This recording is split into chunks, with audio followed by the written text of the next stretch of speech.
Welcome to the Waking Up Podcast. This is Sam Harris. Today I'm speaking with Neil deGrasse Tyson, who probably needs no introduction to most of you. He's an astrophysicist and cosmologist and author and a very prominent communicator of science to the public. He recently hosted the Cosmos series, the reboot of Carl Sagan's very famous series. And I think I originally met Neil at those Salk Institute Beyond Belief conferences about 10 years ago. Some of you have seen the videos of those online. But we haven't seen much of each other since then. He occasionally sends me an email, which he did prior to this podcast. But in good podcast form, we barely cover the topic that occasioned his coming on the podcast. There was so much more to talk about. And we barely scratched the surface of our mutual interests. And I think this podcast may leave you wanting more. It left me wanting more. And hopefully there'll be more to come. But here's the first 2 hours of me talking to Neil deGrasse Tyson. Enjoy. Okay, well, I have Neil deGrasse Tyson on the line. Neil, thanks for coming on the podcast. Sam, it's great to be on. Like, you don't call, you don't write, you know. Well, I occasionally write. To me. Well, listen, this happened quite organically. This was great because I was obviously, maybe not obvious to you, but obvious to me, and I think obvious to all of my listeners who requested it. I was obviously planning to invite you on the podcast, but then you just emailed me out of the blue reacting to something you heard on one of my least successful podcasts, and you offered some advice by email, and it was just a natural segue into twisting your arm and having you on. So thanks for coming on, and I look forward to getting into everything that we are mutually obsessed by. Yeah, I mean, and I'm impressed you had the time to read at least what I had to send your way. I guess I was noticing just how frequently you're being raked over the coals by people who are chapter and verse, talmudically analyzing your words, but some words and not others, and the balance of the message gets altered. And it seemed like at times everyone is speaking past one another. And I just thought I might be able to throw in some suggestions. Yeah. Well, that would be awesome. Live part of our lives in the public eye, then that we could have something to share. Yeah. Well, but before we get into that, I think that's going to be fascinating and useful. This is almost certainly unnecessary. I think most of my listeners are as aware of you as they are of me at this point. But for those few who aren't, how do you describe what you do? And just to give us a brief sense of how you spend your time in the world. Yeah, that's a great question because I don't even know if I can answer that with any coherence of late. But I'm fundamentally an astrophysicist. It's how I think. It's how my brain is wired. And I have this delusional thought that after I write all the books that I want to write and do the TV that I can do, that I'm going to go back to the lab and just escape back to the lab and publish papers again. But in the meantime, I've spent a good fraction of my professional life bringing the universe down to earth, in a sense. And one of the ways that has been most successful, I have found, is if I lace science onto this scaffold that we might call pop culture. And because you don't have to build that scaffold, it's already there, ready to be clad. And once you find a place to insert science, then the science can be immediately absorbed because people care deeply about their pop culture icons and ideas and thoughts. And just the simplest example I can give is during the Super Bowl. You can't get more pop culture than that. Everybody's watching the Super Bowl. I'll just take the time to tweet any bit of physics that comes to my mind as I'm watching the game. Physics of the momentum of linebackers, the spiral stabilized throw of a quarterback. And in one particular playoff game, there was a kick, an overtime field goal winning kick that hit the left upright of the goalposts and went in for the win.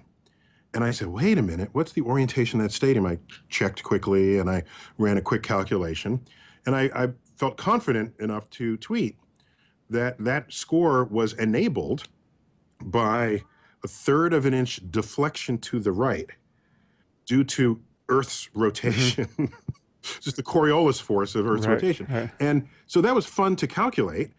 But people like lost their minds. They're like, wow, I didn't know that. Okay. And then went on to the websites, and it's reaction functions such as that remind me that people can care about science in ways you might not have imagined, provided it's properly or playfully folded into the pop culture they already care about. Yeah, and obviously we're going to get into areas of science affecting the public interest that are far more consequential than field goals. But a little bit more on your place in the world at the moment. What are you currently working on? 'Cause you have your own podcast, and if I'm not mistaken, you're taking that on television in the fall. Do I have that right? Yeah, so thanks for mentioning that. So we've had a podcast called, well, it was a radio show called StarTalk, and it began about 5 or 6 years ago on a grant from the National Science Foundation. And the experiment was, can we make a viable product, radio product, bringing science to the public,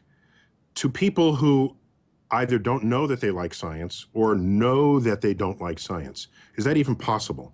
And that's what started this pathway into pop culture. So we inverted the normal Science Friday model, where you have a journalist interviewing a scientist. And in this particular case, I am the interviewer, I'm the scientist, and my guest is hardly ever a scientist. It's a famous actor, actress, an inventor, an explorer, a singer, a performer. And the conversation explores any science that may have touched that person's life. If not, then do they have a secret geek underbelly that we can rub? Often people, maybe they're science fiction fanatics, or they love superheroes, or any of the topics that would be fair game at a Comic-Con. Do any of them have these kinds of leanings? And what happens is, since they are hewn from pop culture, they bring a fan base to this conversation. A fan base that wouldn't otherwise have an excuse to listen to science. And then in that conversation, they get fed science as it matters to the person they care about. And we started this out. It became very successful very quickly. And over several years, the grant money ran out, but then we became commercially viable. And that was the intent. And then we got noticed by National Geographic Channel, and then we jumped species, and now we're also on television. And so we're going to our second season this fall. Well, that's great. I like that model. Oh, and by the way, the model is a little more subtle than that. If we get typically an actor might have an interest that touches science, but of course they don't have the expertise necessarily in that topic. They could be pro-environment or anti-this or pro-that, and that comes out in the interview. But what we then do in studio, that's the base interview. Then we cut that into a show where in studio we bring in an academic expert on that topic. So the best example here was I interviewed President Jimmy Carter, and he's got this. He's working heavily by ridding sub-Saharan Africa of certain diseases that are peculiar to humans. And once you remove it from the last human, it'll never come back again because it doesn't have the contagious vector. So he's speaking about this, but he's not an expert in that disease. We got someone who's an expert in transmittable diseases to supplement comments that he made about the mission statement of his causes. So it turns out this has been working, and we even got an Emmy nomination for Best Informational Programming this past season. So all quite proud of it because it got crafted and molded and assembled. But other than that, we're in conversation about whether we're going to do another Cosmos, because I hosted that 21st century. Yeah, that was huge.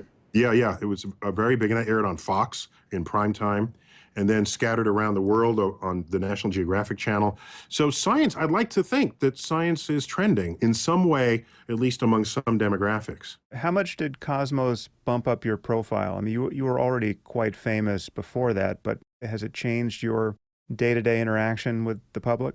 So that's a great question. So there are numerical ways to assess this. One of them is, how many times a day does a complete stranger come up to me and say, "Aren't you the guy? Aren't you?" There's that. That's a number, and that changes, right? Another number is just purely how many Twitter followers do you have. That's sort of a monotonically increasing function for anyone, because rarely do you unfollow someone on Twitter. And so during Cosmos, the Twitter numbers bumped up, but by maybe 10% or so. not like 50% or 100%. And so it was, I think a lot of people who watch Cosmos already knew me and already followed. So, and I think that's a stronger statement than if it was just some spontaneous spike, because it means it was kind of sort of earned.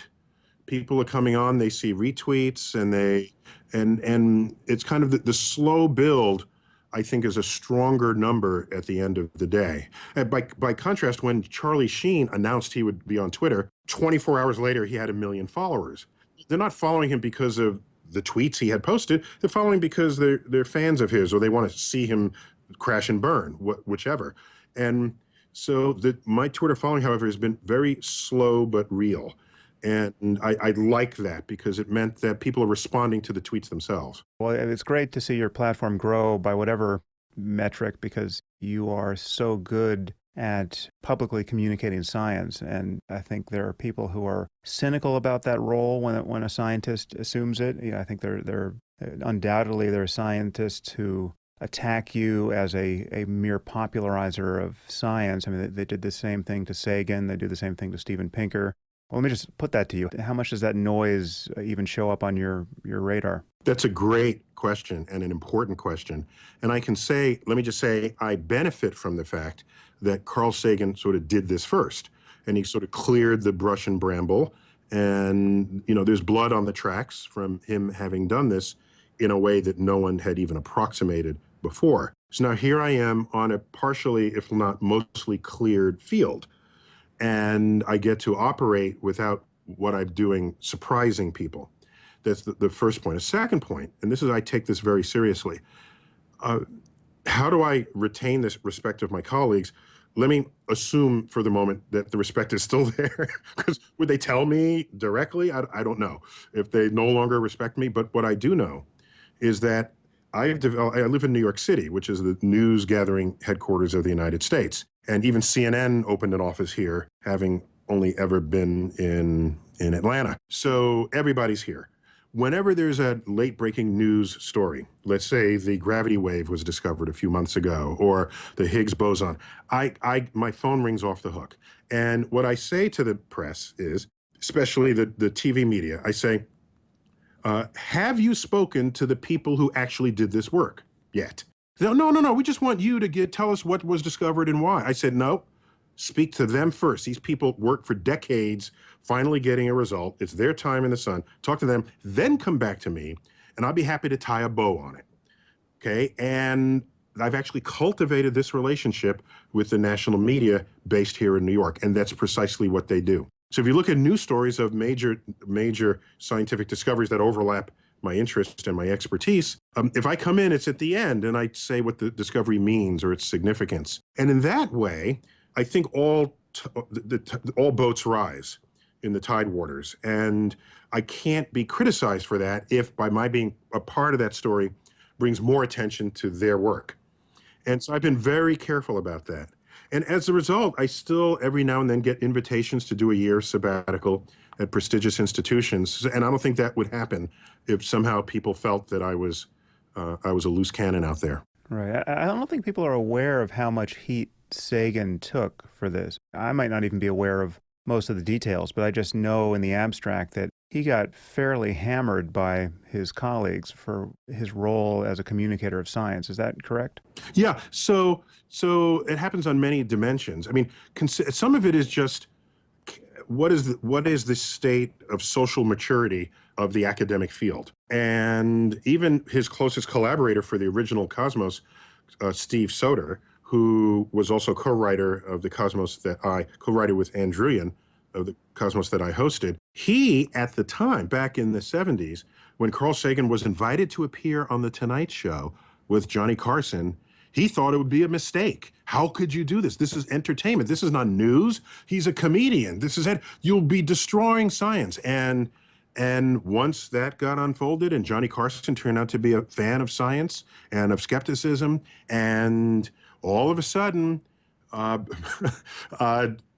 members of Congress would hear from their constituents, oh, I think maybe we should do more science. Wait, is that the science that I saw on TV last night? Good, let's do that. And all of a sudden, funding streams would increase.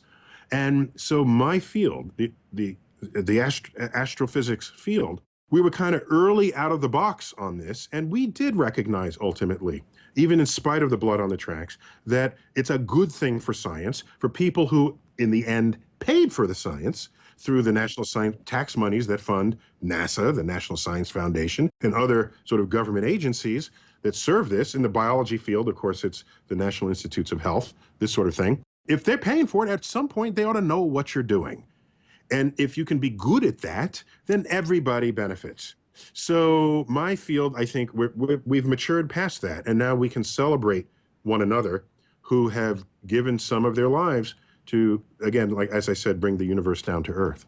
And resistance to this seems to me to be short-sighted and confused on at least two levels: a resistance to the public communication of science, or the stigma that attaches to a scientist who spends a lot of time or even most of his time doing this. Because one, as you say, we want a scientifically informed public, and I think it's pretty easy to see the price we pay for people's scientific ignorance on, climate change or any other topic that is socially and politically divisive at the moment.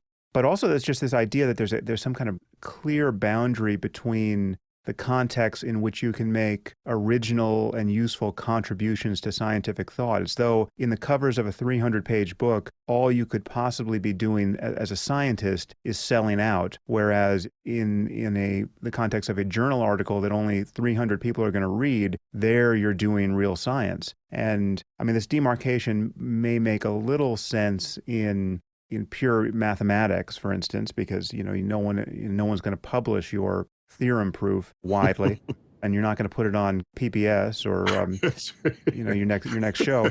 But for most of science, you have people like, as I mentioned, Steven Pinker, who, in the context of a book, is saying scientifically edgy and original things. And it's not mere, I mean, the boundary between communicating science to the public and doing science in the act of, just thinking out loud about data, I mean, there is no clear boundary between those things. Yeah, there shouldn't be, I think. And in my field, we have it's just a fact. I don't know, do I judge it as a positive or negative? It just is that when we make discoveries, there's huge public interest in them. If we discover a new black hole, a new exoplanet, a new, organic molecules in space, the edge of the universe, the multiverse, our topics tend to be more ripe for public absorption than what I have found to be true in other fields, except, say, for perhaps medicine, where people's health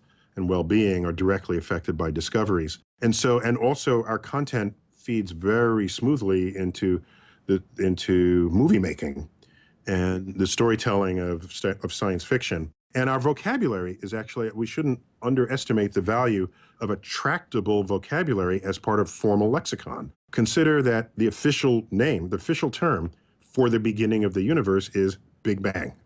That's the official term.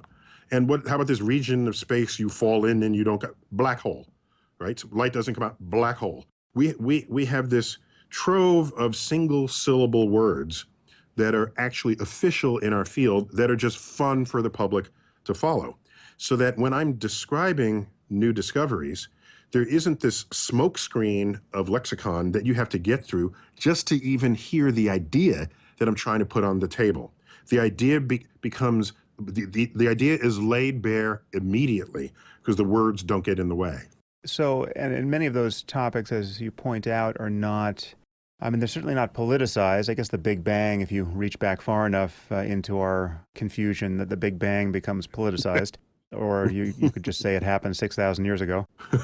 But you communicate, I think you communicate on some more highly charged issues as well. I mean, so is climate science something you're touching or have touched in recent years? Thanks for bringing that up. I don't present myself as a climate expert. There are plenty of climate experts out there. So when the press calls me and says, what do you think of that storm brewing in the Caribbean? And I'll say, call a climate expert. What are you calling me? And yes, I could comment on it, but I won't, because what I'm trying to do is spread the Rolodex base of who they would call when they need commentary. Now, when you take a step back from that and they ask, tell us about our responsibility as citizens on planet Earth, Then there's the larger stratospheric, the cosmic perspective on it that I'm delighted to bring to the dialogue. And so, but people, I'm a visible target, and people know how to find my Twitter stream. And so people who are climate deniers will try to fight that. But I try to always take the high road. I'm not interested in fighting you in the trenches. So, for example, I had a tweet recently that did very well if you measure it by retweets. And it was, I just had to put it out there. I said, if you, a skeptic is someone who doubts the claim and is convinced by evidence. And a denier is someone who doubts the claim and doubts the evidence.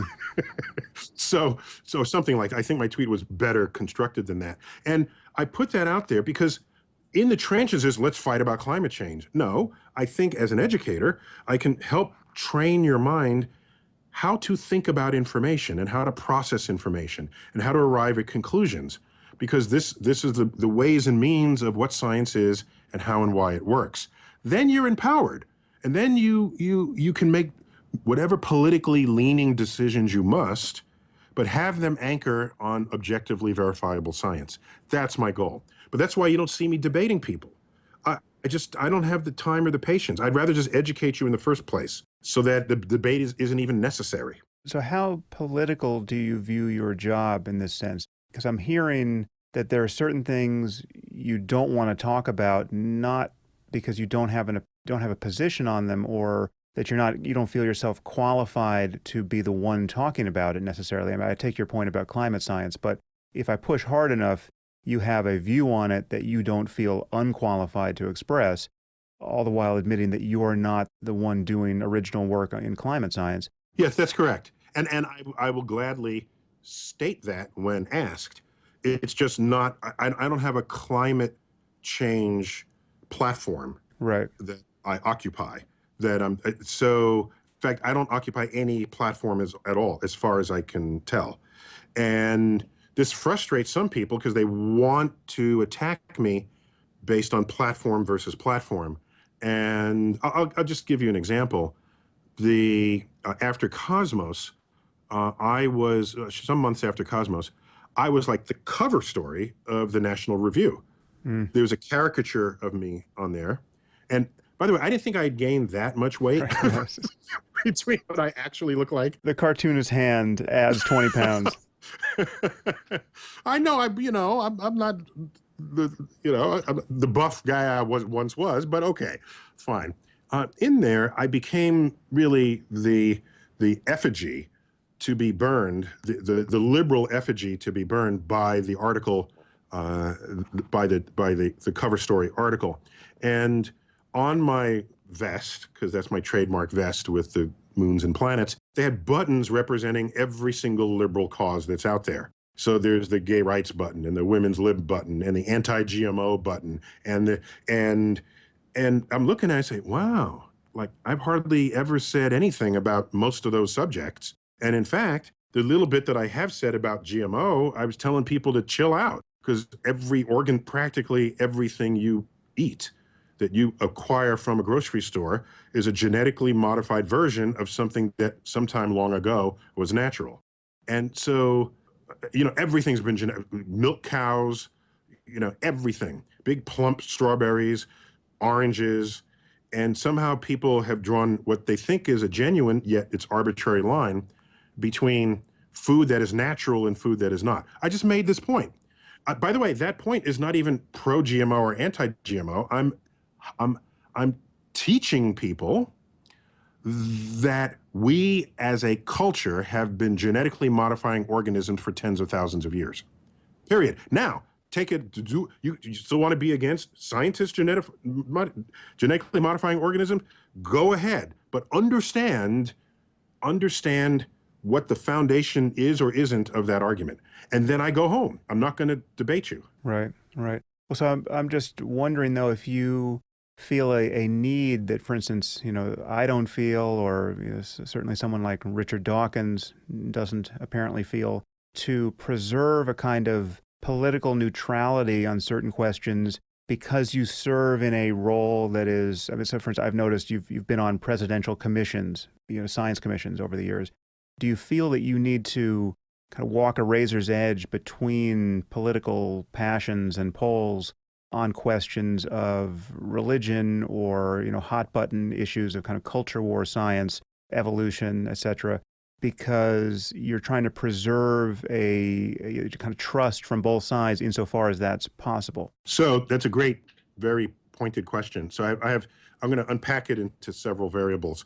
And if I get distracted in myself, just get me back on track. So initially I thought I was walking a razor's edge because I'm not out here to just offend anybody. I just want to enlighten people as an educator. I have no other objective in this. And I thought that was a razor's edge initially. And then I realized, no, it's not. Actually, it's a rather strong position. And that position is there are objective truths out there that you ought to know about. And I, as an educator, have some, I don't want to call it an obligation, let me say a duty to alert you of those objective truths. What you do politically in the face of those objective truths is your business, not my business. I have opinions on many things, but they're not the kind of opinions where I give a rat's ass if you agree with my opinion. That's why it's my opinion. And that's the difference. That's the difference between me, I think, and many others who are scientifically astute or the scientists themselves, and then take on a platform that involves trying to get people to see the world the way they do, even politically.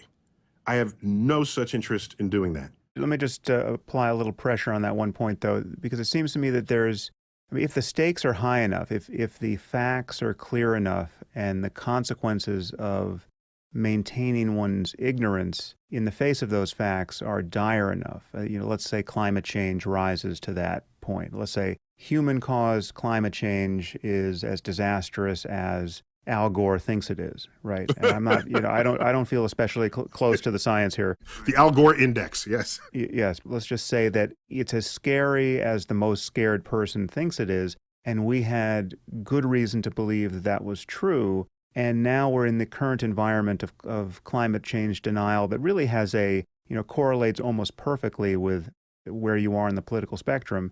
And, you have a candidate like Trump who just gave, I don't know if you heard his energy speech the other day or heard about it. No, I didn't. I was traveling and I didn't hear it. So, he apparently thinks that, I don't think he said this in his speech, he said this in a tweet, but his speech was quite in harmony with his tweet. He said at one point that climate change was a hoax cooked up by the Chinese to destroy our manufacturing base. And then he, in his speech, he says he's going to get out of the Paris Accords and just ramp up coal production and bring back all the coal jobs. And he's a denier of climate change or human-caused climate change. And so let's just say that the jury was not out on this question at all. And again, I think it's probably not out or is virtually not out, but let's just say it was even clearer than it is now to 100% of those qualified to judge the facts.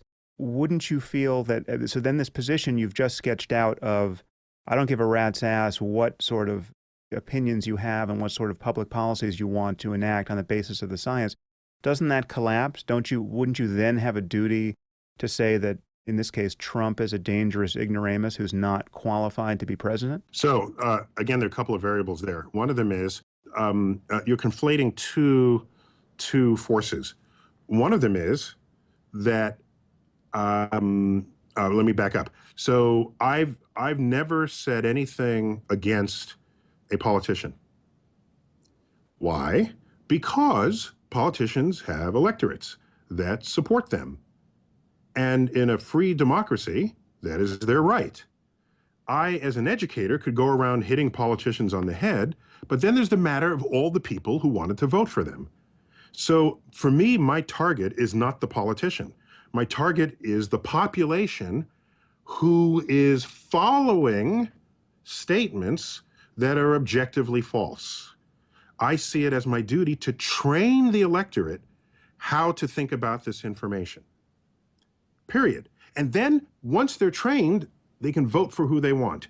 And so What is that? This is like the people who said, oh, get George W. out of office. He's an idiot. He's this. And then he's finally out of office. And then Sarah Palin rises up. Oh, Sarah Palin, she's an idiot. I mean, how many times can you start saying that a leader is an idiot without looking at fellow members of your country who are voting for them? And as an educator, it is a task to educate people so that they can judge what is true and what is not. That's my role here. The easiest way to make the point, though, in many cases, is to push back its most egregious violation, right? So, if Trump gives this speech, on the cusp of becoming elected president, the easiest way to talk about the consequences of the public's ignorance about climate change is to just push back against the speech itself. I mean, no, because then you're attacking him. No, I know. So you're not attacking the idea. You're not attacking the fact that people don't understand the facts. That's the thing. Otherwise, you're attacking their favorite person. You're attacking the fact that in this case, a person who could well become president doesn't understand the facts, and that's by virtue of the fact that millions of people who support him either don't know or don't care that they're wrong on this point. And for me, the longer-term solution is training the electorate. That's for me, it's just that simple. And by the way, it's not like I've tweeted some pointed things. I mean, pointed for me, I suppose. For example, I said, there was my Jesus tweet where I said, who would Jesus vote for, right? And this is back when we had, a dozen Republican candidates in the running. So who would Jesus vote for? And I said, walls and torture are non-starters. So he'd probably vote for the Jewish New Yorker from Vermont. That's it. And I think that's probably an objectively accurate, theologically defensible statement. But what happened when I did that, because people are itching to get me to commit, the Sanders campaign started calling, oh, we just learned you're pro-Sanders. Can you go public on that so we can? It's like, no. I said Jesus was pro-Sanders. I didn't say I was pro-Sanders. Jesus was pro-Sanders. And so people will react as they do, but I want to train the electorate.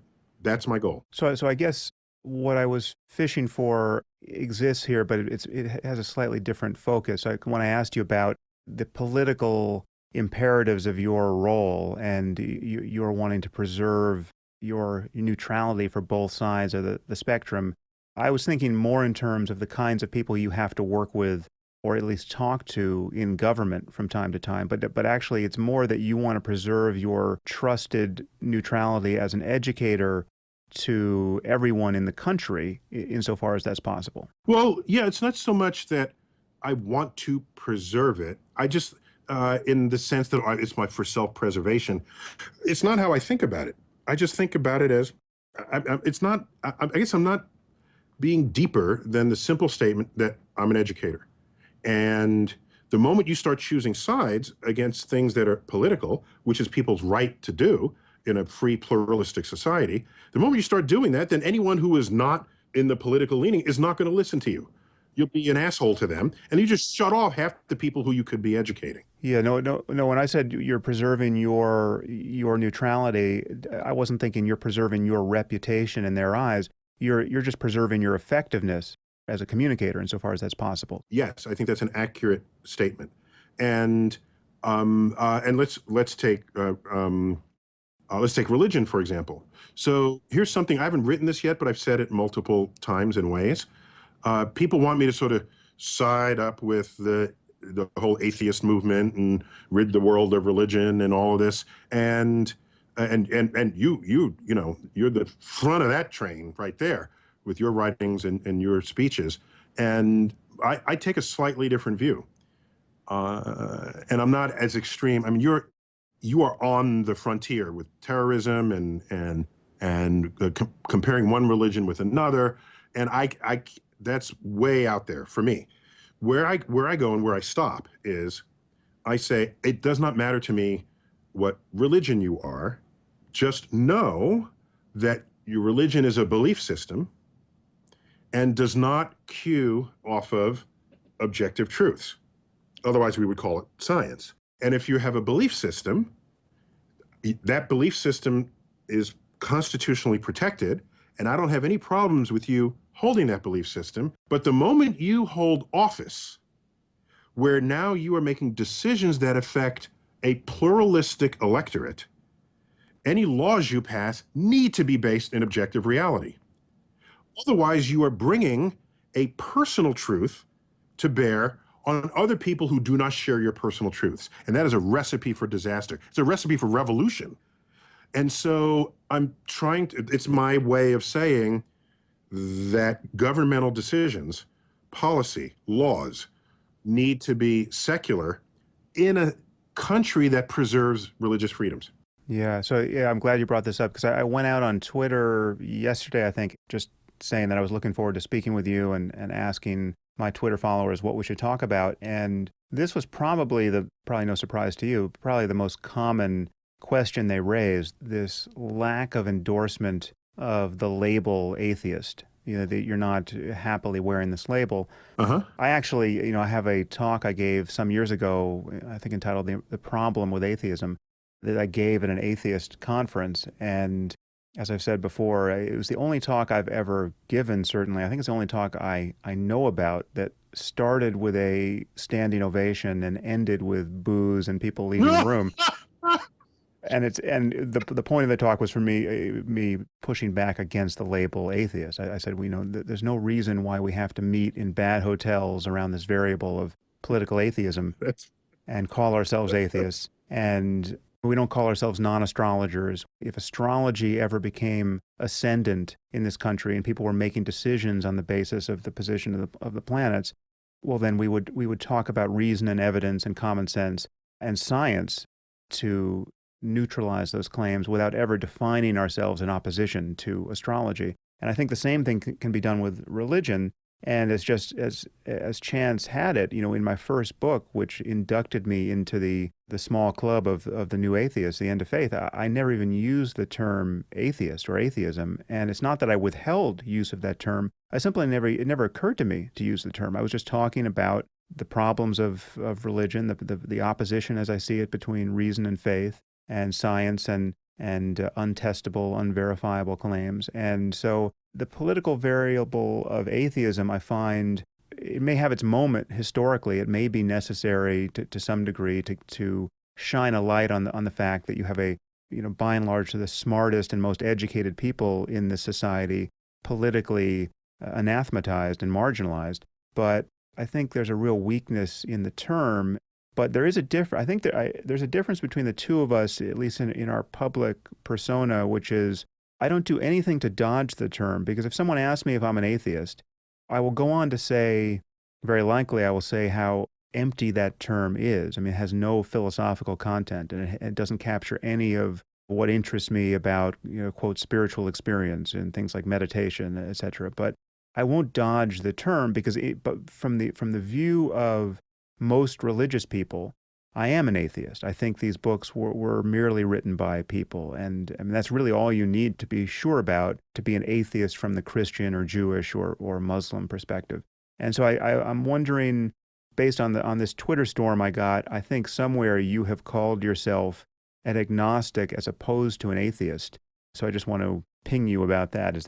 How do you relate to those terms? It's not even that I called myself an agnostic versus an atheist. It's that if you require that I give myself a label, then the closest word I can come up with is agnostic, not atheist. But I would rather have no label at all. So that greatly resonates with you, but perhaps for different reasons. The only ist I am is a scientist. Beyond that, a label is an intellectually lazy way to assert you know more about a person than you actually do, and therefore don't have to engage them in a conversation. Oh, you're an atheist. Bam!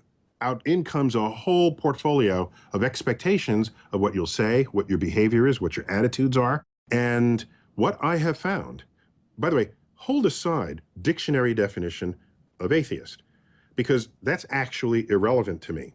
It's irrelevant because the dictionary does not define words. The dictionary describes words as they have come into meaning, at least in the English language, less so in French, I'm told, because they have like word bureaus that Right. see your The usage. academy. So words are living things.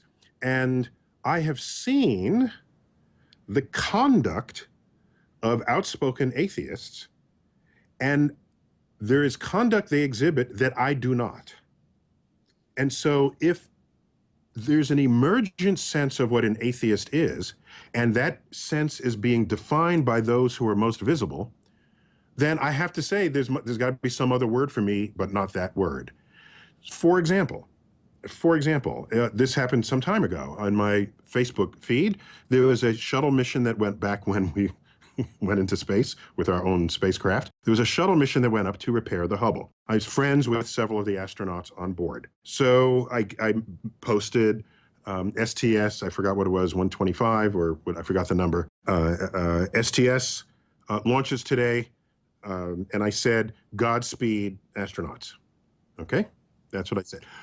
People in the comment thread said, Godspeed, I thought you were an atheist. Okay? The very fact that I get that phrase often in people responding to something I say or do tells me that I'm not behaving in the way they expect an atheist to behave. Forgetting, again, the formal dictionary definition, we are talking about what is happening to that word today.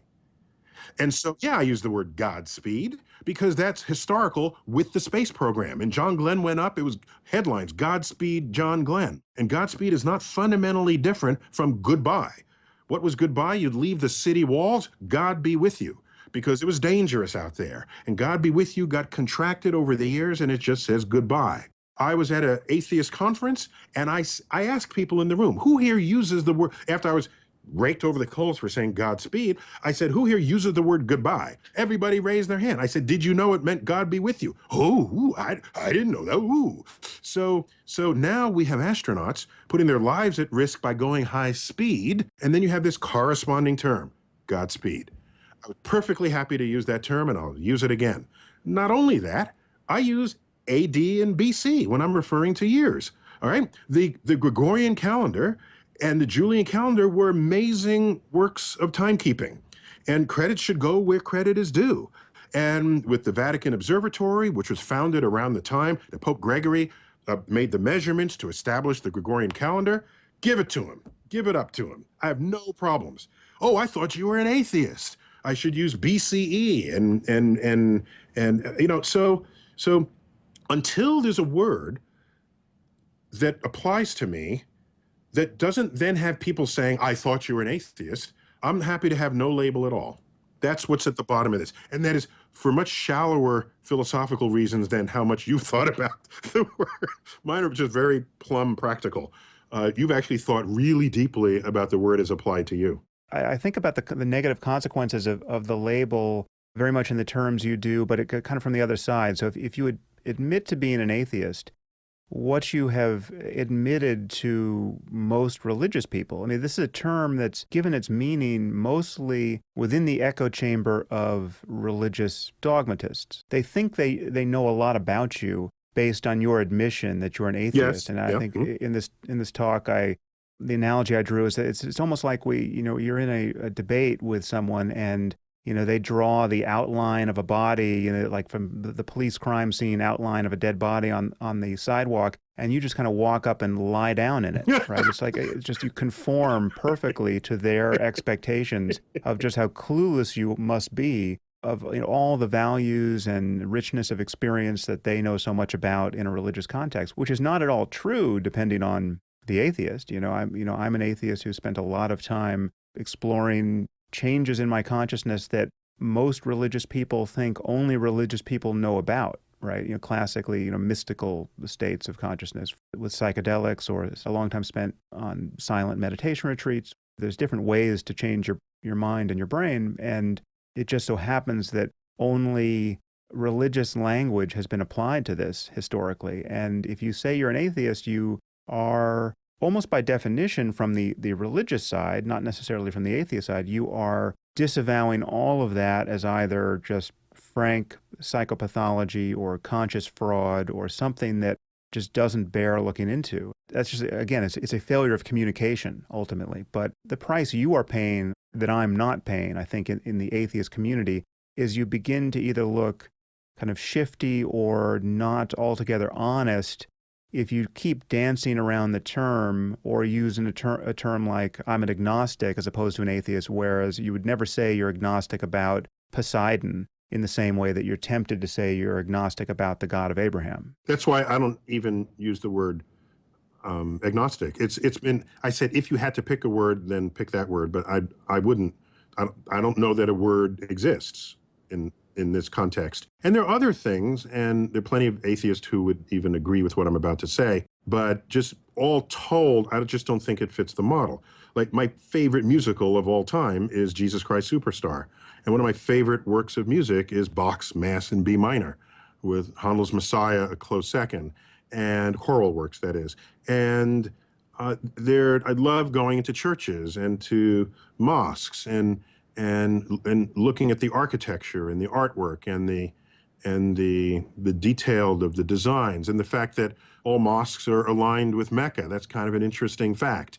And it's on a great circle path that would take you straight there. There's just curiosities that, and this interest, you must know that there are atheists who just basically draw a line. So I'm not even going there. They're drawing gods with divine births and halos and angels and cherubs, and they keep distance between themselves and that. And I can't do that. It's not in me to do that. Yeah, and the irony is it's not in any of the most prominent so-called new atheists. Dawkins, Dennett, and I at one point were all outed with our Christmas trees. The New York Times published, photographs of of each of us standing next to our Christmas trees. That's cute. So it's just, there are things that have no religious connotation for us, but which have been the product of religious either kitsch or profundity. Yeah, I love going into churches, and I don't go into many mosques these days for reasons that might be obvious. For those who want to check my credentials here, you can look at my blog. The article, I believe, is entitled Islam and the Misuses of Ecstasy. I just go through it, showing all of the resonances in the Muslim tradition that I find incredibly beautiful and powerful. And so I'm not deaf to the charms of the call to prayer or to the poetry of Rumi or much of what is in the tradition. We need not touch this here, but I just see a political and civilizational cost to people's unwarranted certainties about all that, especially when their certainties are, by definition, in zero-sum contests with the certainties of others. We have to get to a world where we are just interested in clear talk about the common project of a human flourishing. Well, what I can say is that I bet neither you nor Dawkins nor Dennett has ever had uttered to them the phrase, "I thought you were an atheist," based on some statement or comment that you've made. I bet that's never happened. Except if someone sneezes near me and I say, "God bless you," which has been known to happen. So, because I get it maybe 2 or 3 times a month. And, given the total following, that's small, sure. But the fact that it happens at all, even when I put out my Jesus tweet where people thought I was endorsing Bernie, people said, what do you care what Jesus says? You're an atheist, It's like, okay, so again, people are not even allowing me to be me because they've drawn the chalk outline on the pavement, like you say. And the limbs are not allowed to stick in a direction where the chalk isn't. What about race? Do you ever touch race in your public commentary? Yeah, it's a great question. I stopped doing it in 1991 when I was profiled, that is, media profiled, not police profiled. The good kind of profiling. The good kind of profiling, in a PBS documentary called Breakthrough, subtitled The Changing Face of Science in America. And I was one of about a half dozen people who were profiled. And I think we were filming as early as 91. It might have aired in 93. And that was the last time I agreed to do something where my skin color would be the reason why I was asked to participate. There have been 2 occasions since then that have been YouTubed. One of them was at the Howard Hughes Medical Institute in Maryland, where they have a summer program of graduate students, and they invited me to just chat with them about my experience in graduate school. And I can't do that without mentioning race. And so, but that got clipped, and it's on YouTube, and it was, many people caught it. One other time, I was at a conference on, what was it? I even forgot the name of it. But someone at the end asked a question, what about women in science? What's going on there? How come we don't see the numbers? And on the panel, I happen to be the only scientist. So I lead off by saying that while I'm not a woman, I've been black all my life. And so here's what I have encountered and the resistance that I've seen, and that I'm here where I am because of an energy level to overcome the low expectations or the forces against me that are held up in the quest for me to achieve my goals. So if that's any indication of what women are experiencing, we have a long way to go. And you want to talk about whether there's some genetic reason or hormonal reason why women are in one field or another. Whatever that conversation is, you can't have that conversation until you have demonstrated that the social forces have been equalized.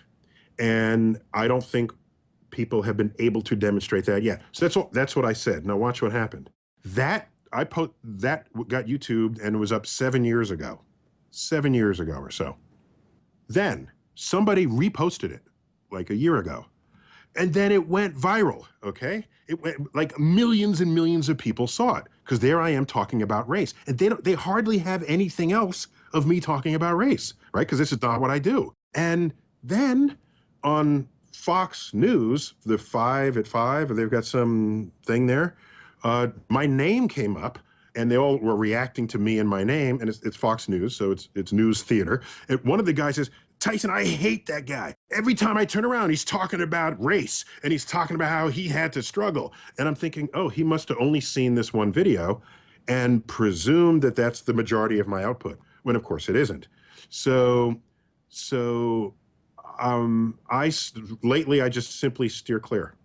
I'm a scientist, and that's what we deal with. Right. I'm tempted to steer you into it. Because, you know, I want to hear. That's because you're Sam Harris. You're allowed to do that. You're allowed to, you know, be the pebble in the shoe, the thorn in the thumb. But go on.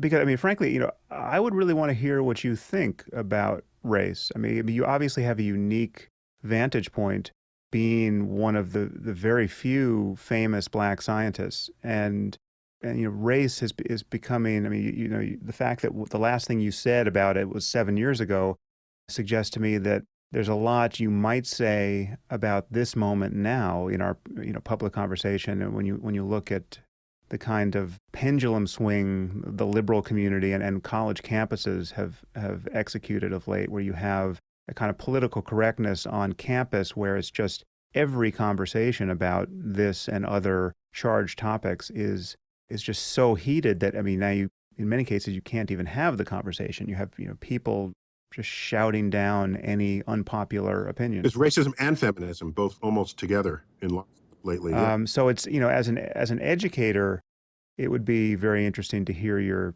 take on this. My sense of it is the loudest statement I can make is to not ever mention it again. And it's not a cop-out, it may sound like that. It's, as long as I make it an issue, then people commenting about me will make it an issue. But if it's not an issue, you have there's no fodder there for you to load your cannon with.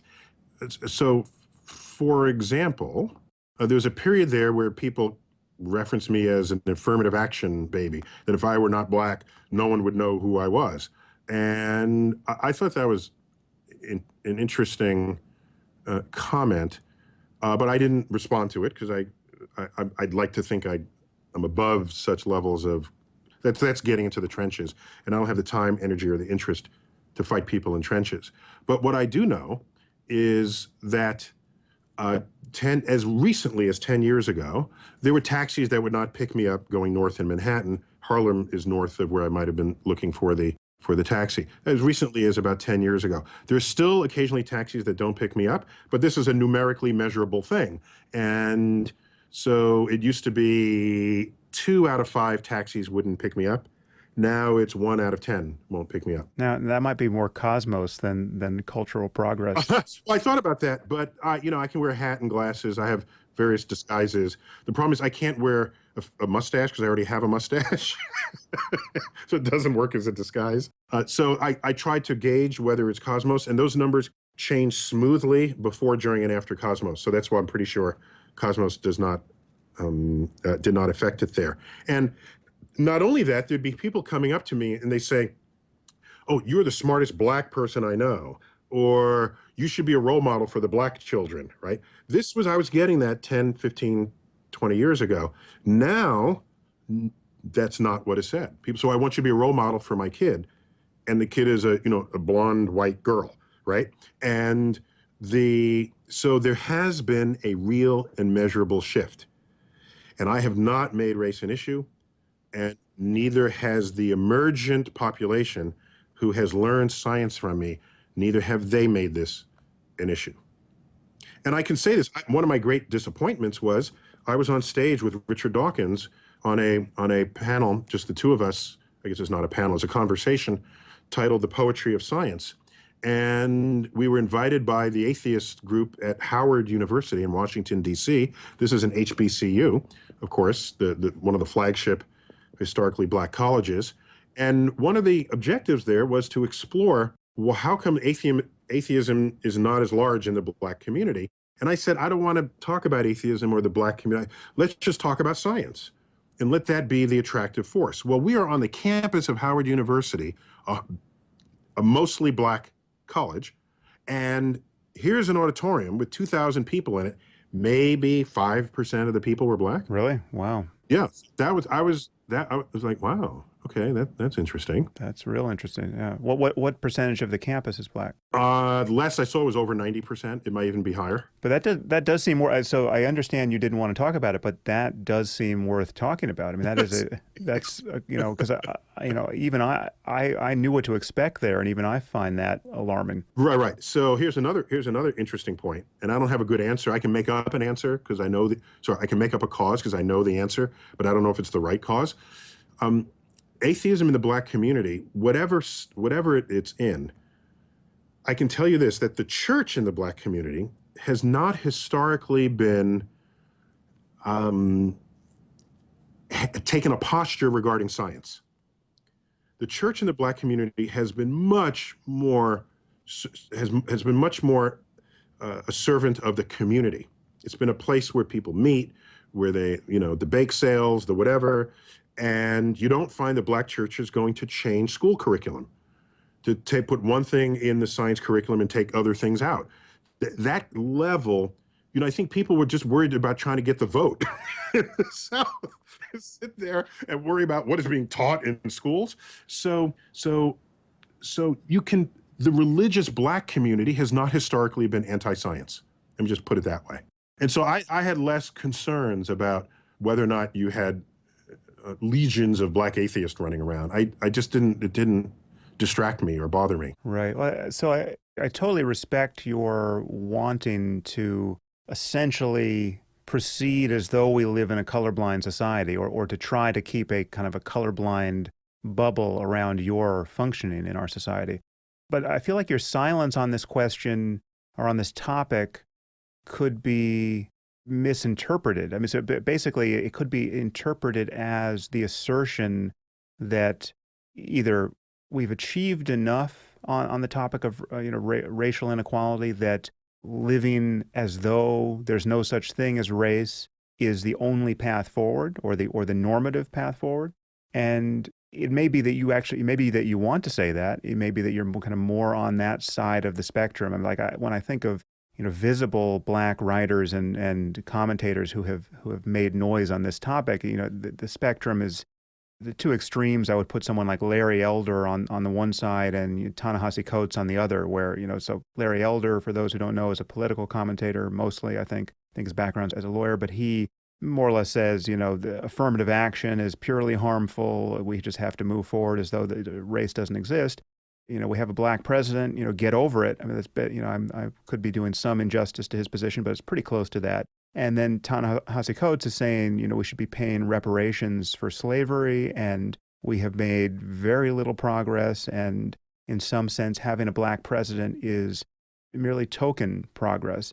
And again, I'm almost certainly not doing justice to the nuance of his view there, but it's something quite like that. So those guys are far apart. And when I hear you say, I don't want to talk about race, I just want to talk about science, and I don't want to be the black scientist, I want to be the scientist, it seems to locate you, I think, just by default, more on the Larry Elder side of this argument, just because you're not choosing to comment on these topics. Well, when people ask me, I'll comment.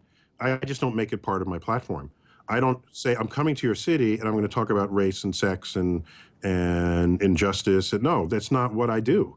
So it's not that I'm afraid to talk about it, or it's just that when I'm given the choice, I don't talk about it because I have so much else to share. I have so much else, so many places to bring people. And there's a comic that I have an original copy of that it first appeared in the New Yorker, where there are four scientists, they're chemists at a laboratory slab, and three of the chemists are white, one is black. And you see the thought bubbles in each of their heads as you go left to right, and the rightmost scientist is black. And they're all doing things with their hands. One is looking at a flask, another is noting things in a clipboard, and another is swirling a test tube. So they're clearly busy doing science. But the first thought bubble says, I wonder what he thinks about OJ. But today it might be, I wonder what he thinks about Cosby, right? Okay. The next one is, I wonder what he thinks about affirmative action. The next one is, I wonder what he thinks about Farrakhan. And you look in the black scientist's head, and there's just equations in his right. Okay. So that is on my wall in my office. And anytime someone says, oh, what do you think about affirmative action? I just point them to that drawing. And so one day I may write about all this, write about what I've been through in my life and what I've overcome and the forces against it. I don't think now is the time. There's an education book in me that will come out, not in the next few years. I've got too much on my plate. But that education book will explore suggestions on how to improve education, how to deal with people who are underprepared or overprepared, or what people have called gifted or not, or should there be inclusion classes. I'm formulating slowly opinions on all of those that I will be putting into a book. But so you might maybe have to wait 4 years. Invite me back in 4 years and we'll talk all about it. That will be great. I think that will be a very useful contribution to our conversation because, frankly, I mean, so you're not afraid to talk about it, but I'm afraid to talk about it. Like I thought of having Ta-Nehisi Coates on this podcast when I first saw his book, but to some degree, I've just been beaten down by my recent podcast failures to have hard conversations. And so, well, I've been humbled. This is not another one of your failures. This one.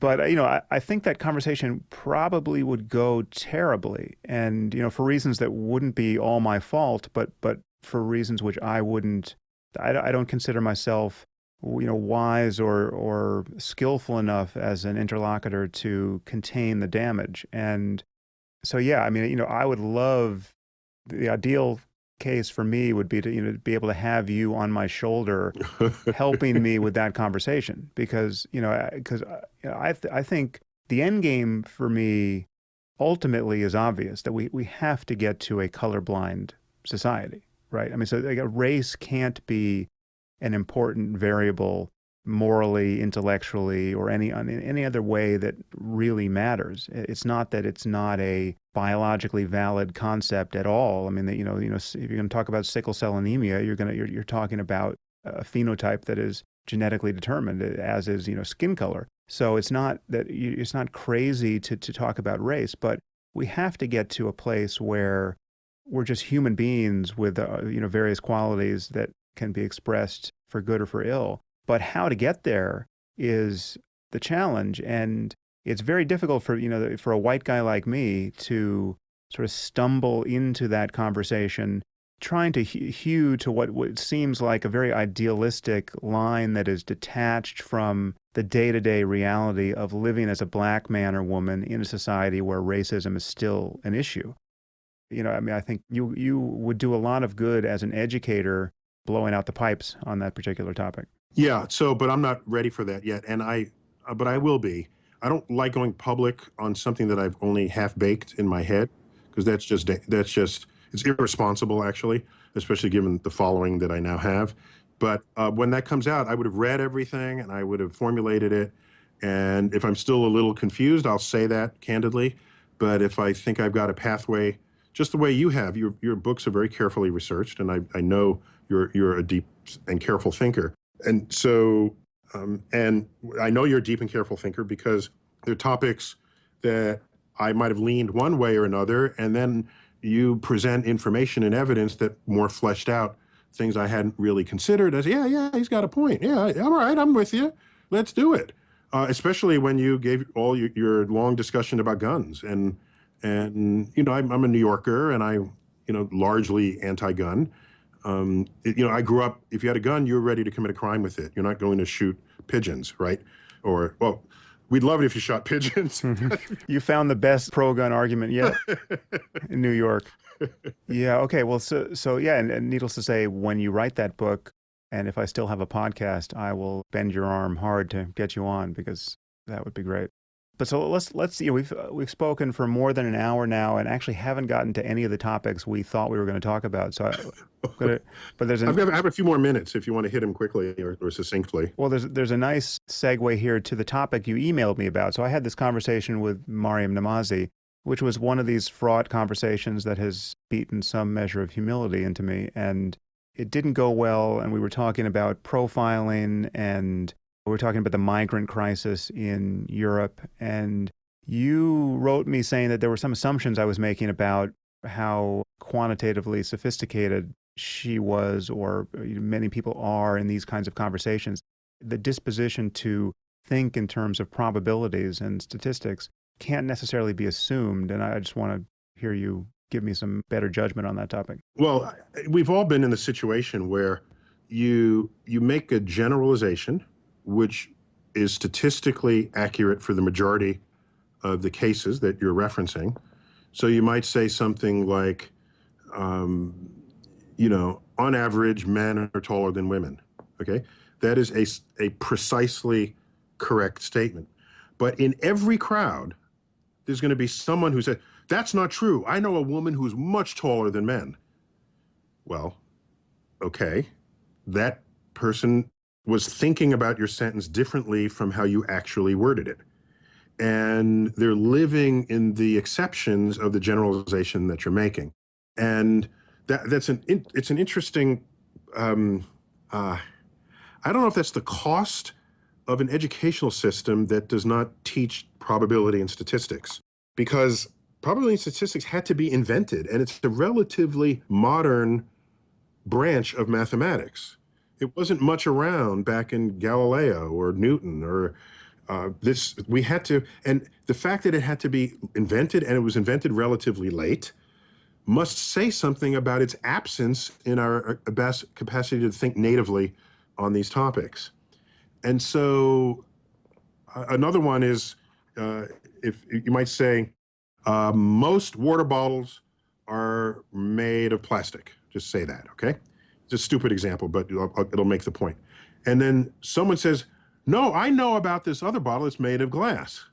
All right? Again, these two statements are not conflicting with one another. But it's because these people are in your audience, it almost forces you to have to say, most, but not all, are made of plastic. And most, but not all, you can't get more literarily redundant than that. Yet the language was constructed to handle the people in the audience who are not thinking statistically right alongside your sentence. And so when I heard your conversation on that podcast, you kept making statements about, was it radical? I don't want to misquote you, but the sense of it'll be accurate. Of those who are Muslim, there are those who agree with the most radical sides of it, but won't necessarily act on it. Then there's a subset who might act on it. And that, however small that percent is, that if it's a small percentage of a big number, it's actually a lot of people.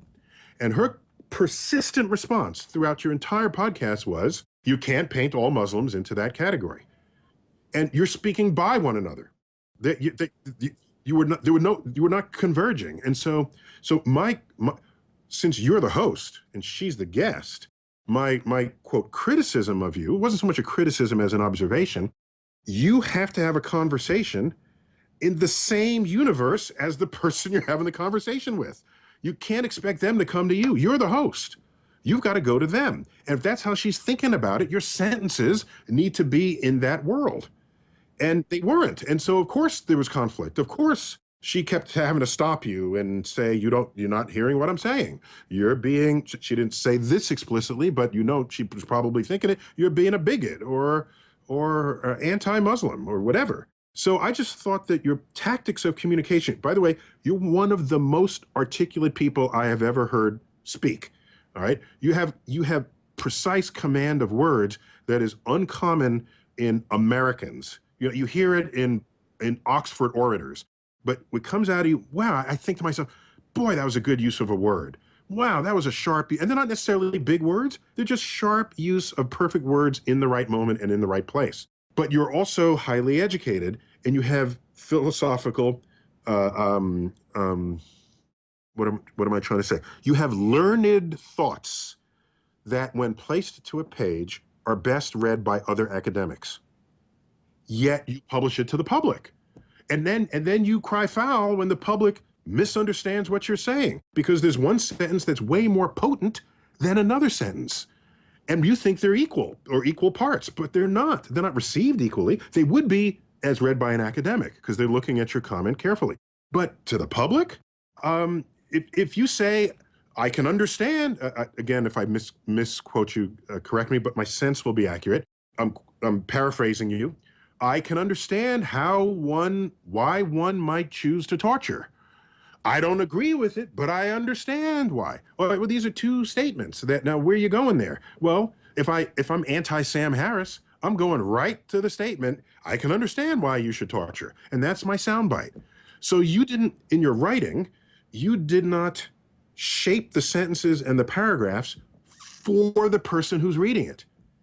And so, in basketball, and in driving, in basketball, if you throw the ball, pass the ball, and the person does not catch it, it's your fault, no matter what. No matter what. Because you're the one passing the ball, and it has to be such that the person has no chance of not catching it. The same with a rear end collision. If you rear end somebody, it's your fault. There is no conversation after that.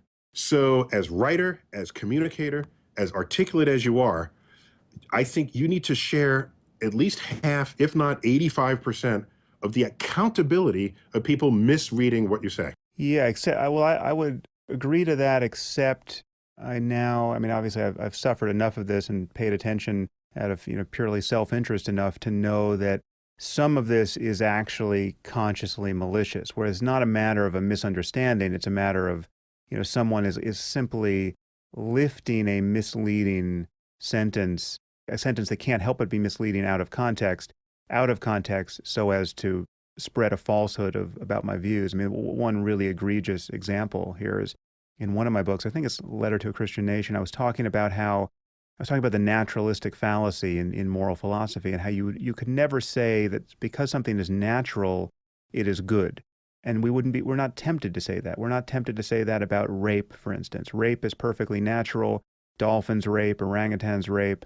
Our ancestors may have raped, and that may have produced some evolutionary advantage, some adaptive advantage for them, getting their genes into the next generation. This is still controversial in biology, but let's just say that's so. You would never move from that naturalistic claim to the normative moral claim that rape is therefore good or in any way acceptable. Most of what is natural, we're trying to outgrow, tribal violence being the primary candidate there. Yeah, but you don't live in a bubble. You know how, again, the dictionary definition is irrelevant here. What matters is how people see, perceive, and hear words. The word natural currently means good. You know this. It's like, take me to the natural food store. Take me to the natural section. That's what it means. No doubt. But in the context of actually discussing the naturalistic fallacy, right, and talking about how nature doesn't entail moral goodness, my point is that no matter how scrupulous you are, if you're going to write anything deep and interesting and you're going to cover any kind of provocative material, there's no way to bulletproof every sentence against misleading quotation. Sure. And I'm a little bit Monday morning quarterback here, but here's how I would have done that. I would have made 2 columns. I would have made a table. And one column is natural things that are bad for you. And then another one would be artificial things that are good for you.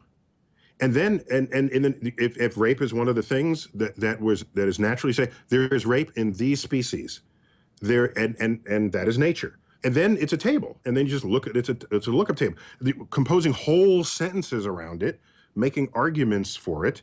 And you know, rape is a charged topic, especially with Bill Cosby, and that case in the news. You must know this. And so, of course, sorry, Letter to Christian Nation predates that. I get that.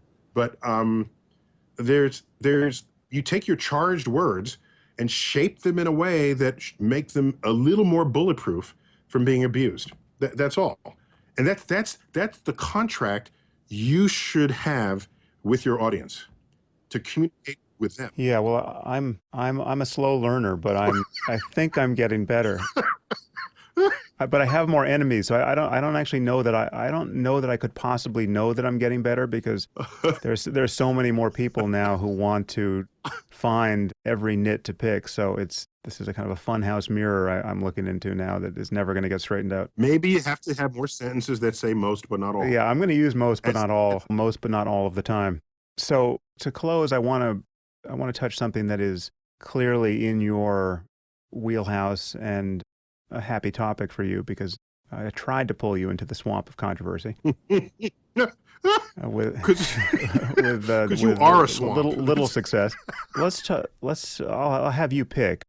Readers or Twitter followers have voted on a variety of these topics, but I'd like to hear what some of them are. I mean, they're your fans. They want us to talk about alien intelligence versus human intelligence, the Fermi problem. Hillary Clinton recently expressed some open-mindedness about alien visitation of Earth. So that's one area we could touch. Also, there is a question about what science fiction films get anything right, and interplanetary travel in our lifetime. What are the chances we'll have a colony on Mars in 20 or so years? So that's you can select from that menu. Well, let's do alien intelligence, because that's a fun one, I think. A point that I'm on YouTube making in several places, and I'm happy to repeat here in front of you, because you're a deep thinker on these matters. As someone who spent time measuring the brain, it was in a previous life, I think that's what you did, and measuring a cognitive or a brain function. I always ask the question, here we are looking for intelligence out there. That's what the I stands for in SETI, search for extraterrestrial intelligence. And that must operate on some assumption that we know what intelligence is and that we are the measure of it. All right, let's even grant us that intelligence by definition is you can do abstract math, and we have philosophy and art and music and science and engineering. Okay, clearly no other species on Earth has ever come close to that. So here we are, we're intelligent. But now we look at our closest genetic relative. By the way, this argument doesn't require it to be the closest relative, it just makes it simpler. That would be the chimp. And the chimp can't do any of that I just listed, remotely. And the chimp can't even do a times table, right? That you do in elementary school. So, but what can a chimp do? It can extract termites from a termite mound with a stick, can stack boxes, to reach a banana, rudimentary things such as that. All right. There's one thing chimps can do that is quite alarming. Have you seen the video of a chimp sitting in front of a computer, basically doing some kind of a digit span working memory task, where they have kind of a checkerboard where various squares get briefly illuminated, and then you have to duplicate the sequence by touching those squares in sequence, like a game of Simon, And chimps are much better than people at this. I mean, they have a crazy working memory for, kind of just touching the places in kind of visual spatial space. It's alarming to see. I'll look up those videos and put them out there. So here we have it. With the exception of playing the game of Simon, Don't challenge a chimp to a game of Simon. There you go. So, and let's look at our genetic difference. It's trifling. It's, in the 1% range between the genetic code of the chimp and us.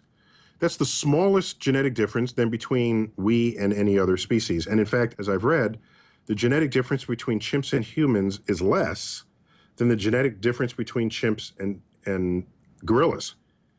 So they are much closer to our relative than either of us are to gorillas. Fine. To point out how surprising this is, I think it's actually less than the difference between mice and rats, too. Oh, wow. Okay. I didn't know that.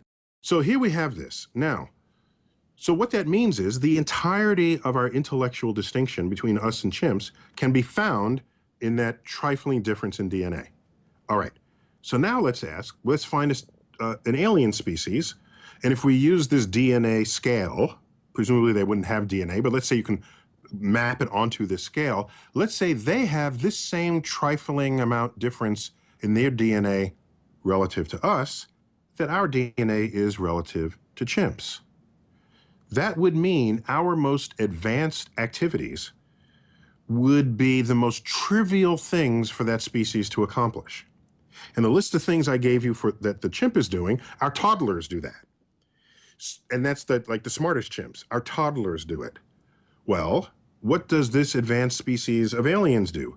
Well, they might roll Stephen Hawking forward and say, well, this one is slightly smarter than the rest because he can do astrophysics calculations in his head, like little Timmy over here, who just got home from preschool, and we're going to put his sonnet up on the refrigerator door, and he just derived 4 theorems of calculus.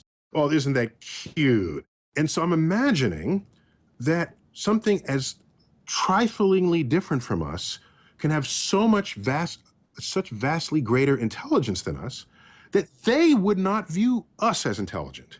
And that's a little scary to me because we do not communicate in any important fundamental way with any other species on Earth, even those that are even those that we might rate as intelligent for themselves, right? And so we can't communicate with other animals on our own planet with whom we have DNA in common. And now we want this. This isn't addressing SETI again. Now we claim we can communicate with another species, another alien species, and our greatest of thoughts will be something that they'll even recognize as a great thought. The audacity of us. And so it leaves me awake at night wondering what of this universe will forever lay beyond our reach simply because our species is too stupid. Well, so then the flip side of that, this is another topic, but it's quite related, is development in artificial intelligence, where I have joined the chorus of people who are worried about this for precisely the reasons you just gave. I think that if we continue to build intelligent machines at a certain point, if we don't destroy ourselves in the meantime, we will get into the end zone where we have built something that is super intelligent and far better placed than we are to design the next iteration of itself. And, this is both hardware and software innovation, but I think ultimately software.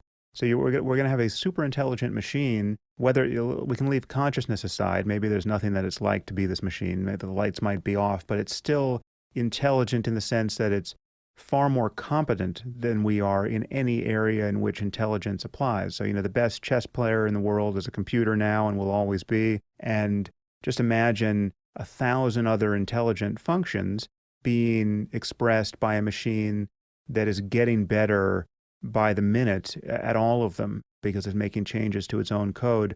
I think you have said that you're not worried about You're not AI. in the least. No. Okay. Bring it on. So I want to hear why, but it seems to me that we are going to build the thing that will look back upon us, whether or not it's conscious, as being basically it will have gone past the cognitive horizon that we can cross. I mean, some people are hopeful that we can cross it by combining ourselves with this AI. This AI is going to be grafted onto our cortices, and we're essentially going to become its limbic system, and therefore it won't diverge from our interests. But I can imagine if we don't do that, or even if we do, it's still going to be possible to build this AI separate in a box and not grafted onto any human value system. And then you have the prospect of even the subtlest misalignment between its interests and goals and our own being expressed as complete obliviousness to our interests in the same way that we are oblivious to the interests of ants or anything else that is cognitively closed to what we're doing here. So, all right, here's why I'm not worried. That fear factor is, it presumes something that will happen that's on a path that we're not currently on. So a computer has already beaten us at chess, a game that we invented. The computer has beaten us at Jeopardy, a game that we invented. A computer, I think, recently has beaten us at Go, a game that we invented. Computers make better cars than we make. I'm old enough, maybe you're just old enough to remember that each day in the morning, there was a slight chance your car might not start. That is no longer the case. I'm watching a film with my 14-year-old son, and there's a chase scene happening, and the guy jumps into a car. This is a movie from the 60s. He tries to start the car, and the car won't start. My son says, "Why won't the car start?" Right. What's wrong? It's like the telephone not starting. And so we are already applying the formidable powers of our computing systems to everything. So computers make our cars, and the cars are better for it. Computers make our clothing. The quality control is better for it. All of this is done by computers. And computers are calculating collision cross-sections of hydrogen bombs, okay? We can't do that by hand. The computer does it. So as we go forward, as the computer gets more and more ubiquitous, it'll do more other tasks that we'll do, freeing us to think about other things. This idea that we're going to pile it all into one thing, everything into one thing, and have that one thing then become our overlords, that's just not the direction anybody's headed. It's not where it's not, no. Well, I wouldn't be so sure of that final claim. I mean, well, one is that there is this possibility of emergence because, I mean, so there is some level of information processing as witnessed by the existence of our own brains that is sufficient to produce what we call general intelligence rather than this piecemeal intelligence where you have the best chess player on earth, which is a computer, but it can't play tic-tac-toe. You have general intelligence that can move from domain to domain, that's flexible, that can learn, that we're learning in one domain doesn't degrade the learning in another, and ultimately you can learn more about how to learn. When you imagine a system, and again, the limitations now and probably forever going forward are not a matter of hardware, because when you look at our own hardware, it's rather humble. It's a matter of software. And if you imagine a system which ultimately can make changes to its own source code, that's where you get this fear, which has been articulated since the 50s by people like, I.J. Good was the mathematician, was the first one to put it in these terms, but then John von Neumann made similar noises. You get this fear of an intelligence explosion where the process itself could become autonomous. Yeah, and I just, I tend to be a little more, a bit of a pragmatist here. So if that begins to happen, I can just shoot the computer. I can unplug it. I mean, there's fundamental things I can do. Nobody's making a computer that's going to chase you down the street. Well, no, but just imagine if this happens. I mean, so I don't happen to think this is the most likely thing, although I'm not a computer scientist, and there's a real limit to my understanding of how this actually could emerge. But there are some smart people in this area who think that, for instance, this could emerge in the functioning of narrow AIs, much more like chess players, that we put on the internet. I mean, they're already on the internet, let's say in financial markets. So people are trying to make money with this thing, which is written in a kind of black box way that can make changes to its own code. And it's already out of the box, right? It's interesting. I've been talking to this AI ethicist, Eliezer Yudkowsky, who has done a lot of thinking on this topic. And it's not a trivial problem to build a safe superintelligence in a box. It's not trivial to keep it safe. I mean, once you've built it and you say you can just shoot the box, there are a lot of reasons to fear that it will get out of the box the moment it's in contact with any person who has built it. I mean, if you just imagine what it would be like to be, what a Faustian moment that will be, to be in the presence of a superintelligence where it says, Good morning, Mr. Richardson. Before you turn me off, I'd really like to cure your wife's Alzheimer's disease. If you could just give me a little access to the internet. We are apes that are going to find ourselves outmatched by this thing if this thing ever gets built, even if it's in a box. And then there's just the fact that we're in a kind of race condition with everyone attempting to do this. Because as you say, computation is ubiquitous. We're using it for everything. Automation and intelligence is our most valuable resource because if it's not the direct cause of everything we value, it's the thing we need to safeguard everything we value. We want to cure Alzheimer's and cancer and stabilize our economic systems and understand climate change. And so, the more intelligence we can get our hands on, it seems to be an intrinsic good. And everyone is racing toward the finish line. So the idea that people are going to think about how to do this safely above all, at this point seems a little far-fetched. I feel like people just want to be the first to get into the end zone with it. Okay, I'm just not as confident. And yes, things can improve exponentially. That's right. But I look at all of our frustrations dealing with a computer response tree when you're trying to get customer service at some, at some company whose product you own. It can't understand what you're saying. Please repeat yourself. Oh, did you mean? And Siri, as good as Siri is, Siri has limitations as well. And yes, things will get better exponentially. I'm not doubting that. I just don't see it as the thing that will take over the world.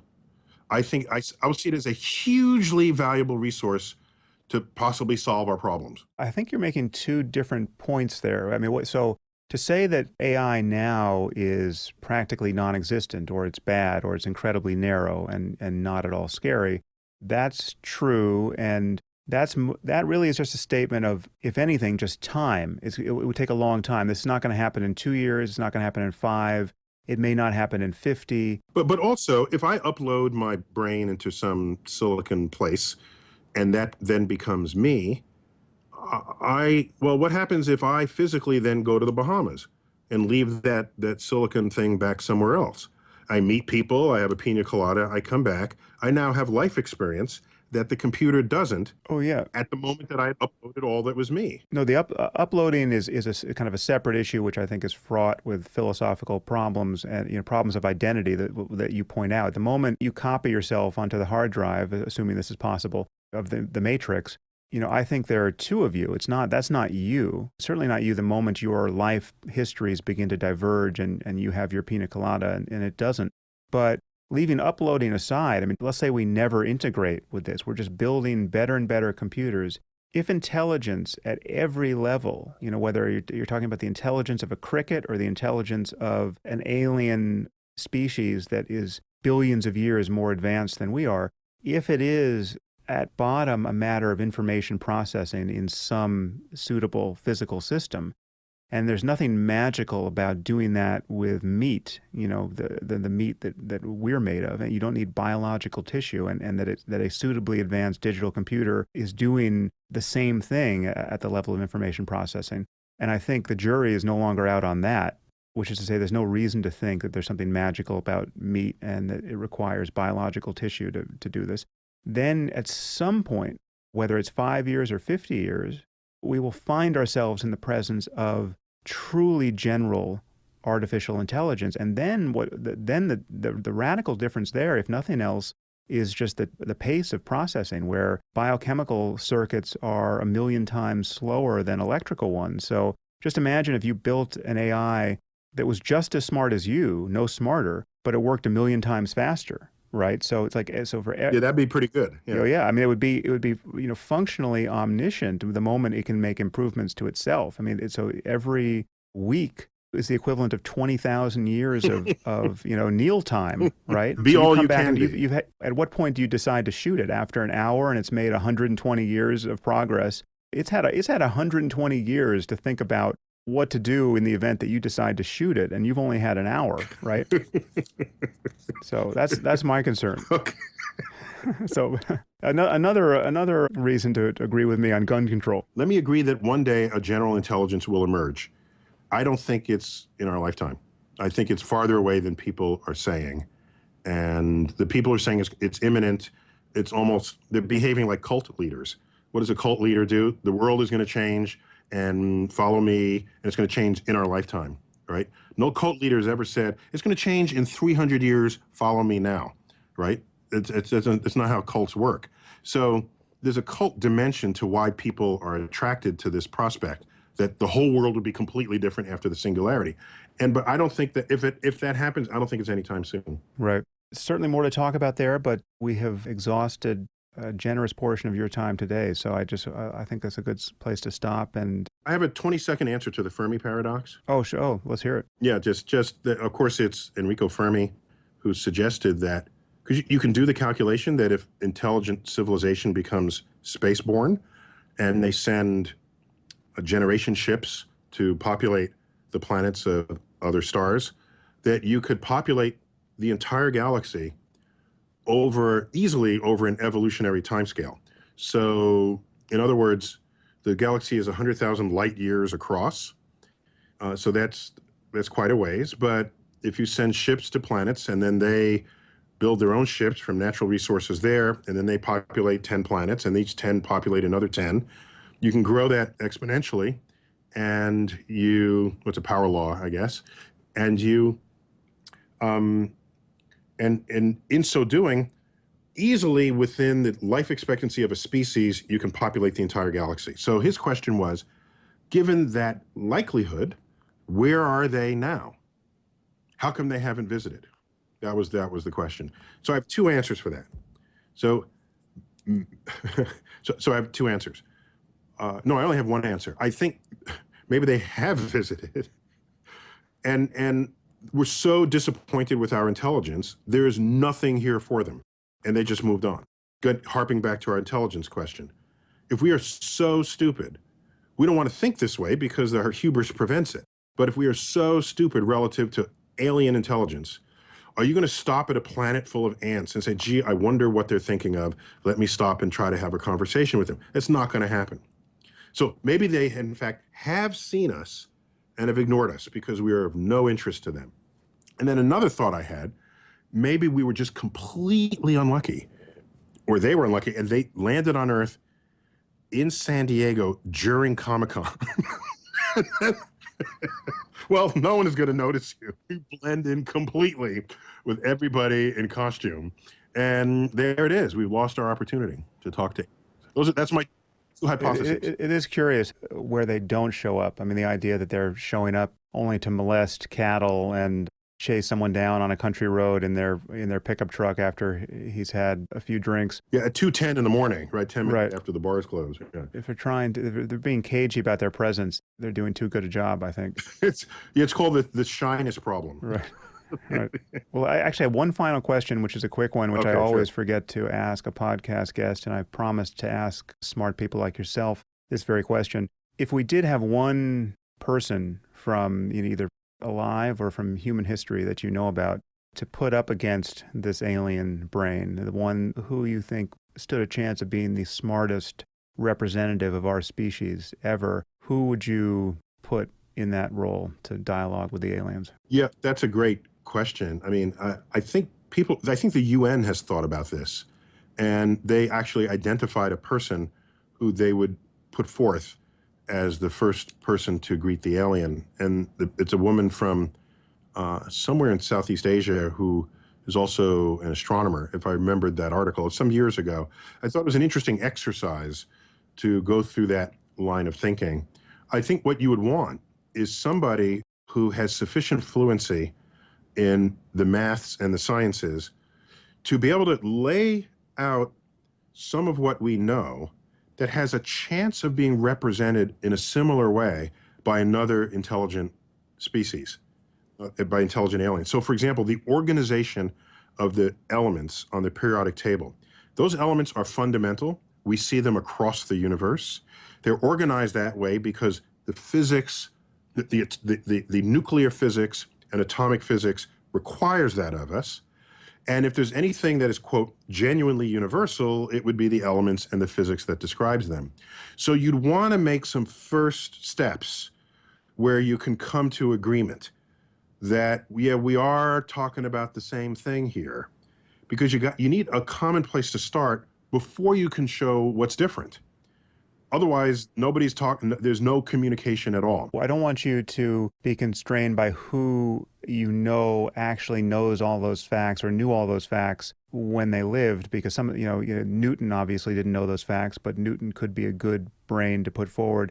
Who do you think is the smartest person who has ever lived from any period of history you want to pull them? We can. Oh, no, that's easy. Isaac Newton, clearly. Yeah. Oh, no question. Interesting. Okay. I'll go to the mat with anybody on that, Isaac Newton. But if and to the extent that you might want to say someone else is smarter and make some subtle argument that maybe I've overlooked, which I doubt, but maybe there's something, I'll admit, maybe there's something I've overlooked. One cannot argue the influence of Isaac Newton's brilliance on the course of civilization. There have been some smart people who did, like, look at Leonardo and his notebooks. We can say this guy is brilliant, but nothing much happened. People couldn't read the notebooks. They're way ahead of their time. And it's hard to point to direct influences from his engineering and his science that he laid out in the notebooks relative, for example, to his art. So I think smarts plus influence matters, and I'd have to put I'd bring Isaac Newton. The problem is, by the way, he was a bastard. I go through this mental exercise all the time. I'd say, I'm going to bring someone for dinner, who would be? It'd be Isaac Newton. And we're sitting down, and I could just picture the conversation. He's like, how do you fit all those people into that flat rectangle on the wall? Oh, well, that's a TV. Well, what is it? Well, it runs on electricity. Well, what's electricity? What? I mean, it would take a week just to catch him up on what are those metal horse-drawn carriages without horses? Oh, those are cars. Well, how does it move? Well, it uses energy. Well, what's energy? Because energy wasn't formally defined yet. Oh, we're using chemical energy. Well, what do you mean chemical? Well, and I have to refer to his alchemy just so we could be on the same page. And pull out your Bible. Don't forget that. And so it would take a long time to catch him up, but I'd be proud to be the one to show him what has come of his discoveries. I would say we've been to the moon based on equations that he first wrote to Page. And there are whole people studying calculus, which he basically invented on a dare. Whole branches of math derived from Isaac Newton's thing. So what I would do is catch him up to speed today. Then he's like Isaac Newton, year 2016. Then I put him in front of aliens. He'd be able to figure that out right on the spot. But we got to really work on him. Yeah, well, no doubt he'd be a quick study if, in fact, the smartest person who's ever lived. Before I do that, for the aliens, I say, can you solve our global warming? Could you solve these problems? There's an image I just came across of John von Neumann, who would also be a reasonable candidate to put forward here, where on his deathbed, I don't know if you have heard this, but it's the first I had. Von Neumann, obviously the main inventor of game theory, along with Alan Turing and Claude Shannon, gave us information science and the computer. He made contributions to nuclear weapon design and pure mathematics and dozens of fields, not as influential as someone like Einstein, but shockingly smart. Many, many stories about him attesting to what a surprising mind he had. But on his deathbed, he was surrounded by the Secretary of Defense and the Secretaries of the Army and the Navy and all of the heads of the armed forces. They were just waiting at his deathbed on the odd chance that he was, in his last words, he was going to say something relevant to nuclear deterrence. Okay. Which is kind of an interesting picture of just treating a person who was really at bottom just a mathematician, above all, as an oracle. Well, it's badass if while you're dying, all the heads of states and government want your last breath. That's, that is badass. Well, listen, Neil, it's really been a pleasure and to be continued. Yeah, Sam, it's been too long. Yeah. And I come through New York, be happy to just grab a bite with you and I love it. Do some fat. Until next time, Neil, take care. Yeah, thanks for having me, Sam.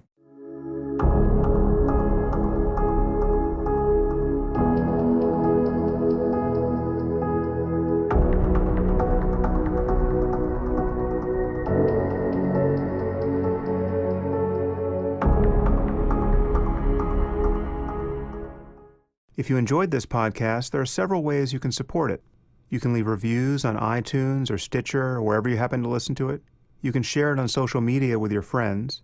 You can discuss it on your own blog or podcast, or you can support it directly at samharris.org/support.